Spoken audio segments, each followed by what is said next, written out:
We really jumped straight in. Yeah. We didn't have a rehearsal period. We'd never really met.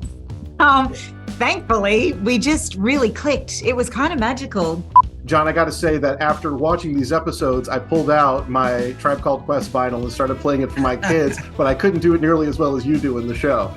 Oh, stop. Thank you. I went to school with Q-Tip. Did you? Went to high school, yeah. That's awesome. Tell your mother, tell your father, send a telegram. And what brings the two together is talking about the power and actually listening to each other. Joss is craving a mother figure. John is so much fun and so easy and exciting to work with. He has such an incredible energy and he's so open and generous and he listens and he's I think she's talking about herself. completely present. It felt guttural and felt real every day. You know, like we have a ton of women who are the creative force behind this show. So it was really important to us that there was enough of what people love about the novel in the first season. Right. I mean, I think right from the very first conversation, I think everybody was clear that it was not going to be just one season. So, from our mouths to Jeff Bezos's ears. I just feel like 100 pounds lighter and 100 times stronger. Can you imagine growing up with that kind of freedom? What's up, Joblo? I am great, and I have to start by saying I've been a massive fan of both of yours since the mid-90s. John, I saw you do your stage show in Chicago back in 2001, and it's stuck with me ever since. And Toni, I've had a crush on you since Muriel's wedding, so big fan of both of yours, and love all the work you've done over the years, but it's so cool to see what the two of you do in this series because it's really the marriage and relationship between your characters. We don't see any other relationships like this in the entire series. And as much as you have unique storylines that you go on independently, all of those moments you share together are just so vital to how things change when the power comes to be. How did you find that in?eraction with each other before getting this on camera? We really jumped straight in. We didn't have a rehearsal period. We'd never really met. Thankfully, we just really clicked. It was kind of magical. John is so much fun and so easy and exciting to work with. He has such an incredible energy and he's so open and generous and he listens and he's I think she's talking about herself. completely present. So it was a true pleasure. Yeah, it was amazing. Yeah. It was amazing because you never afforded a relationship that's that complex, especially in a sci-fi piece. And to play with Toni on camera and have all these incredibly complex marital scenes was the most fun I've ever had. It was a highlight of my life. Yeah. Not even your just career, just your whole life. Yeah. Well, and it does show because it feels like a real marriage. It doesn't feel like it's good. scripted. Yeah. What a great compliment. That's amazing. Yeah, it feels really natural. It feels like there's those genuine moments. And John, I got to say that after watching these episodes, I pulled out my Tribe Called Quest vinyl and started playing it for my kids, but I couldn't do it nearly as well as you do in the show. Really stop. Thank you. I went to school with Q-Tip. Did you? Went to high school, yeah. That's awesome. Grab the microphone and let your words ring. Now here's a funky introduction of how nice I am. Tell your mother, tell your father, send a telegram. I'm like an energizer. No! So phenomenal show. Absolutely loved it. And I got to start with Edwina. I think what sums up this entire season for me was a line that Helen says, where asked about wanting the power and you say, I don't want it. I already grew up with a target on my back. And it kind of speaks to how this is such a transformative power that everybody encompasses. What did you draw on to kind of play a character in this new world? Yeah, I mean, for me, it's interesting because I'm from Washington, D.C., which is obviously a very political city. But I myself grew up outside of the political system. So I really began to study how does a young African-American woman who has these ideals of becoming a part of the political system, like what may my journey have been in getting there? And as I began to explore that, I also thought about what obstacles I may have experienced on that journey. And so when it leads up to her having, that quintessential line of, there's a target on my back, I definitely, I had flashbacks. I had flashbacks of myself growing up in Washington, D.C. and being put on the ground with other teenagers that I was with from church by the police, them saying that people that match your description you know, have just robbed someone. And it's like, really? Teen girls coming from church that you are, you know, locking us up because we fit a description. And so there were these elements of my own life that I definitely put into that and tried to bring it together of what's Helen's worldview and what are the experience that she's had, both positive and negative, that's made her want to be an agent of change within the political realm. Absolutely. And Auli'i, this is the second character that you have played that after Darby and the Dead, a character that I was anticipating that at the beginning, I'm going to hate this character, but then ended up really loving the growth. Like your character goes through so much growth early on in the series. What did you draw on to play this character? I think I just drew on the fact that I was a teenager. Like I've been through that. I've unfortunately felt so much anger towards my mother, who truly just tried to teach me and raise me to break the cycles of her own trauma and her own, the things that she hoped that I would grow out of. And I was very grateful to play opposite Toni Collette, who, like, as you see her play Mayor Clary Lopez, she is doing her best with the resources given and with the world quite literally being on fire.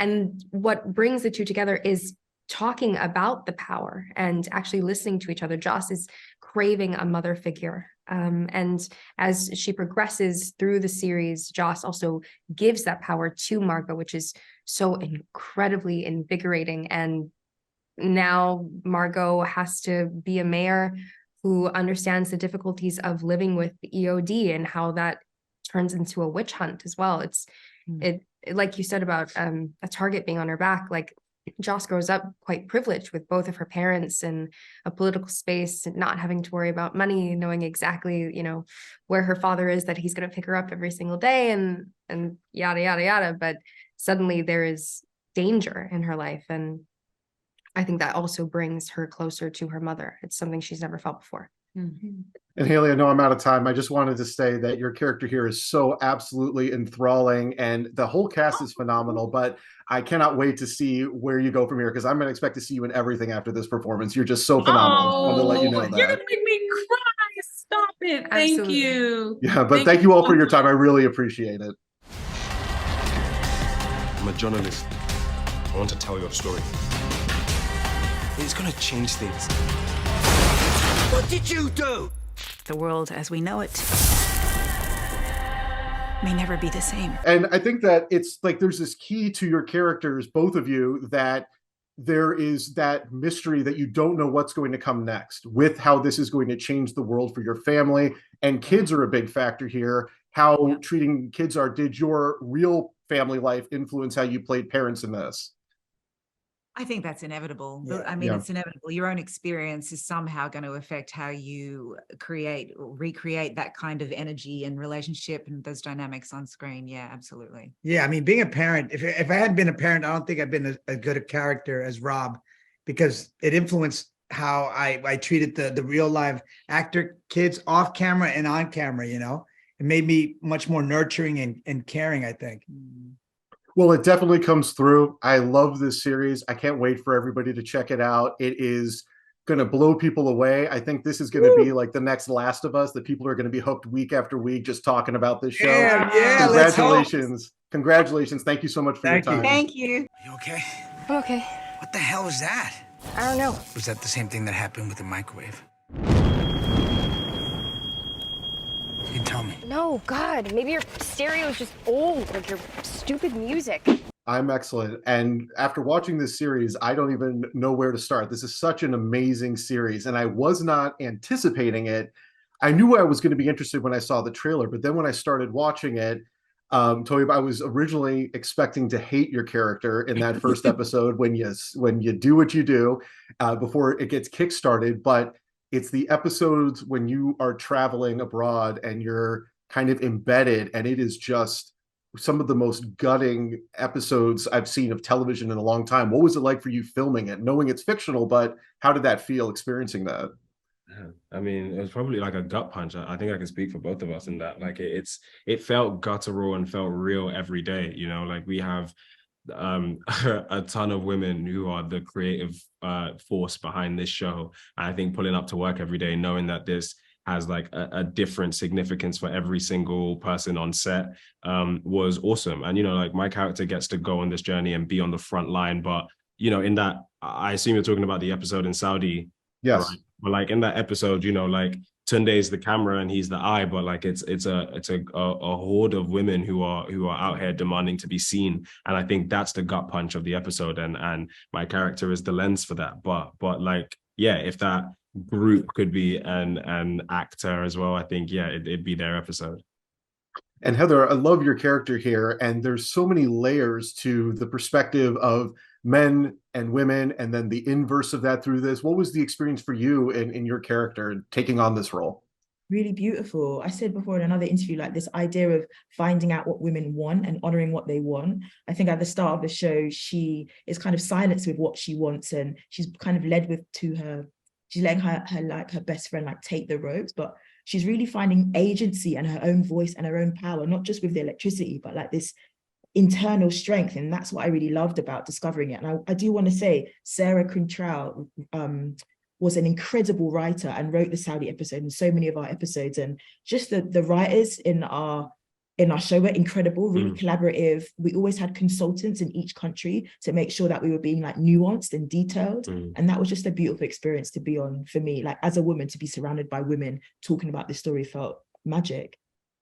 And I think that what's great is that the series, there's obviously going to be people on the internet that are a vocal minority that are going to say this or that without checking out the show, but there's something really here for everyone, and it's so encompassing. And I think that the two of you and all the scenes that you share really, really do drive that home, and just, you know, very exciting to talk to both of you. All right, I just want to add one thing on that. I think that's really important, you know, like there are some people who aren't going to watch the show and are going to immediately hate it because they think they know what it's about. And in a weird way, I feel like this show is for them. Like, you know what I mean? And I really absolutely, I really hope that, you know, like they question why they immediately don't like it. I think that's part of what this conversation is about. And so as much as, you know, and I think that's, you know, the Tunde job in all of this is like, I really hope like we get some men who come into it who go, actually, you know what, I want to suss this thing out, and are completely against it. And hopefully we can change their minds. Like, you know what I mean? So for all of those people out there who think they're going to hate this show, watch the first 2 episodes. Like I'd love to just have an opportunity to, you know, prove you wrong and maybe change your mind. And the show is also about how power affects everybody. We're using this kind of a template of gender, but it affects everyone. We've got intersex characters, trans character, like the conversation is about how power affects everyone. I think in our storyline, there is a male-female perspective going back and forth, trying to find commonality. And I think it's really important and healthy. So I'm really glad our storyline exists to have a conversation back and forth. I feel something different about her. She has done amazing things. Zrinka, I want to start with you.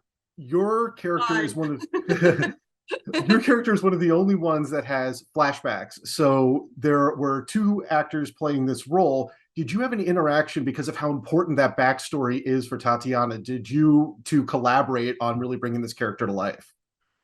You mean with the girl who plays my character as a kid? Yes. No, we actually never met. Really? No, ever. I mean, we met on the red carpet, basically. So it's a very strange project where, you know, you were in your own bubble of your own story and you don't know, you know, what the others did. So it was really strange. So what was the biggest challenge for you in playing this character? Well, from technical side, learning Romanian because I'm Croatian and I don't speak the language. So that was really tough. And I was surrounded by only Romanian actors in our story. So that was really strange position because, but you know, I kind of took advantage of it after I was like, stopped being afraid. So I just checked with them every possible line. Like, okay, if you hear anything that is a bit wrong, just yell. So that was really cool. Training with animals, with dogs, that was pretty fun. And whoever acted with animals, you know, not a single scene went the way we wanted. So that's pretty unique experience. And I had a mini pony. That was amazing as well. I was in a gym for 4 months with a personal trainer and a gymnastic coach. So yeah, from that side, it was like a long period of preparation. And Eddie, been a fan of yours for a very, very long time, and love all your work. And here, your character Bernie almost doesn't seem fazed by what's happening at the beginning. Did you approach this as just playing this character, just taking things as they come, or did the shift in what's going on in the world in this story impact how you played him? Well, at the beginning of the story, but the character Bernie, I was in collaboration with Naomi Alderman because she wrote the character in the book in 2016, and the way we create the character, he has an underlying condition of anxiety, and that's why he needs power, because he's traumatized and he's a scared man. So there was an underlying. So the reason why things don't change for Bernie, why the introduction of the power for women doesn't seem to change him on the outside, is because he's already scared.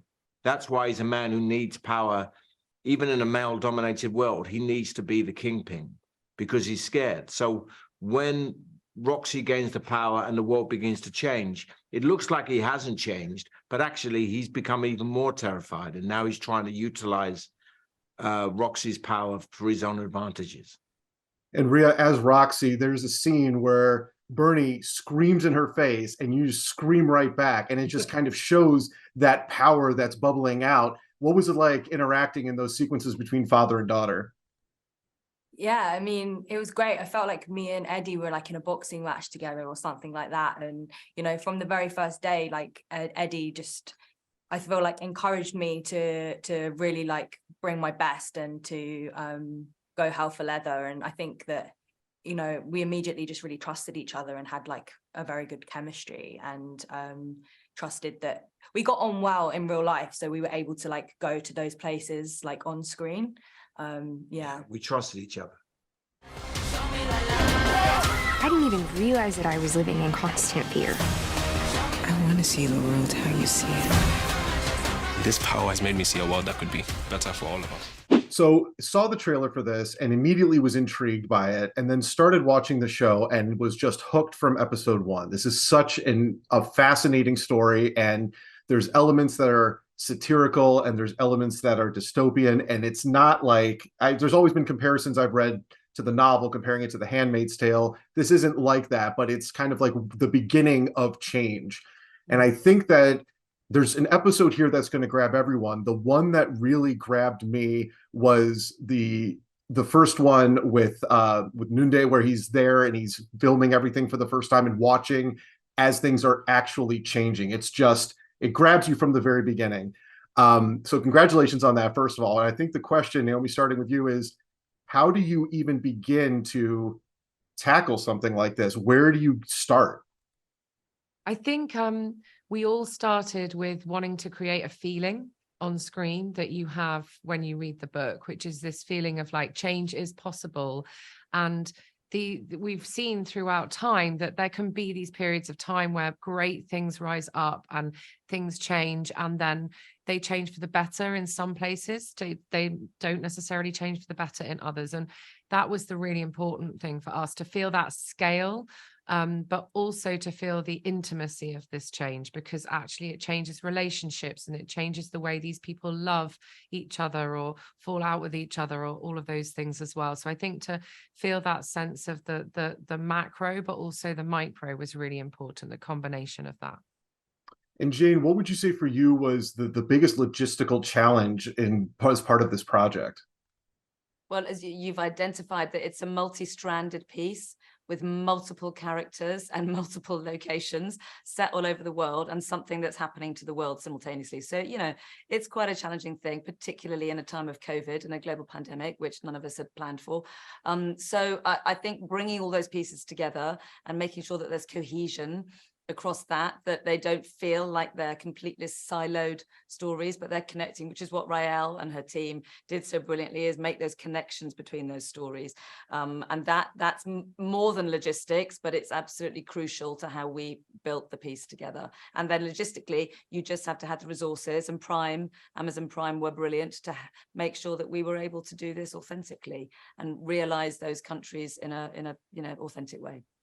And Raelle, it is such a powerful show, and there's episodes that work independently as just these slices of the story, and then they all connect. How do you logistically figure out which part of the novel was going to comprise this season and planning for the future if there's subsequent seasons?